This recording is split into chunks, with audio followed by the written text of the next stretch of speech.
Des gendarmes blessés, les locaux de l'UMP saccagés.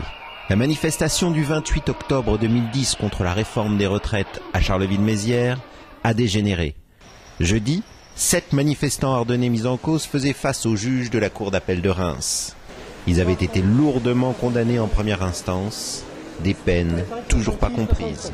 On vient à nous gazer comme si on était des rats, nous frapper comme si on était des chiens. Et ça, c'est pas acceptable. C'est pas acceptable. On peut faire voter les lois qu'on veut, mais pas les faire respecter par la violence. J'ai agi comme il a dit cet inspecteur quand il est venu me sortir de la cellule.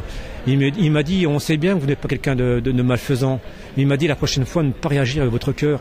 Mais comment ne pas réagir avec votre cœur quand on voit tout ce qui se passe autour de nous? Quand même, nos retraités, ils sont en train de faire les poubelles. Cette pauvre vitrine, elle est pour rien. Mais ce pavé, c'est comme si je l'avais jeté contre cette société de merde qui est en train de nous rendre complètement fous, quoi. Au bon nombre de manifestants présents ce jour-là, les forces de l'ordre ont manqué de maîtrise.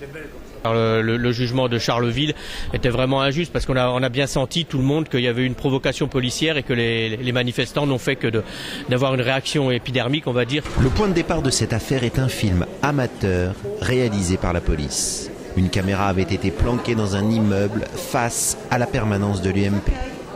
Avant d'aller sur le fond de l'affaire, les avocats de la défense s'arrêtent sur la forme et contestent la légalité de cette vidéo à l'origine de la procédure.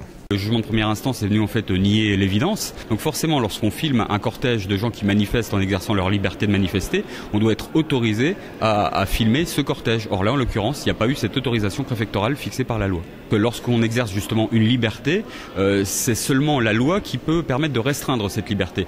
Pour les partis civils, il ne faut pas confondre action syndicale avec vandalisme et violence. Le ministère public campe sur ses positions et réclame la confirmation des condamnations. La Cour d'appel rendra sa décision le 15 mars prochain.